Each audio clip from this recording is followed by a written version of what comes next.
Alors que l'enquête publique sur le projet de construction d'un deuxième pont permettant le doublement des voies sur l'axe routier le plus fréquenté de Guyane se termine aujourd'hui, il n'y a pas d'adhésion autour du projet. Pire, il y a une quasi-unanimité contre le format prévu alors que quotidiennement, près de 15 000 véhicules franchissent la rivière de Cayenne. Aujourd'hui, on voit qu'il y a une véritable difficulté pour les gens qui n'habitent pas au centre de Cayenne et qui vont y travailler. Et donc, tout le sujet est là, le manque de concertation parfois. Et donc, c'est le sujet aujourd'hui. Et donc, les élus se réuniront très prochainement pour donner un avis ferme et pour dire surtout ce qu'on veut pour la Guyane au niveau de cette infrastructure routière.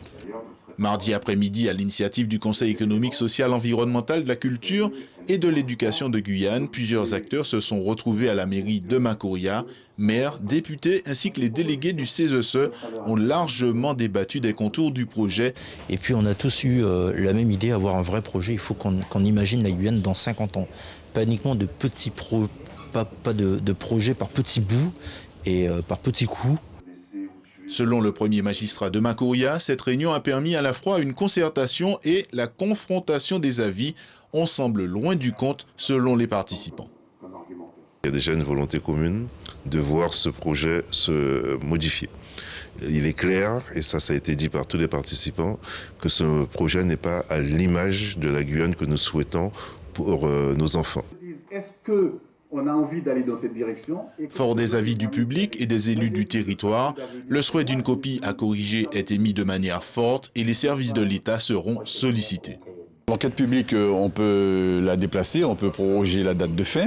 Là, aujourd'hui, on se rend bien compte que la classe politique guyanaise, mais que les usagers de la route également ne sont pas pour le projet tel qu'il est conçu. Et donc, on va s'organiser pour le faire entendre auprès du gouvernement.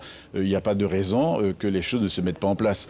Avec la fin de l'enquête publique, le CESE Guyane, fort des informations recueillies, n'entend pas baisser les bras et poursuivra audition et collecte d'avis. Pour une motion, nous allons continuer à auditer le CESE, donc à travers la collectivité territoriale, les chambres consulaires, afin que nous ayons un avis efficient à remettre à l'État.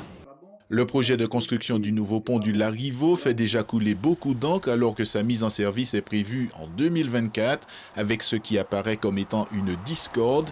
Quelle suite sera donnée à cette opposition quasi générale à ces structures importantes pour le développement? Un dossier épineux que État, élus et société civile devront dépatouiller dans l'intérêt du territoire.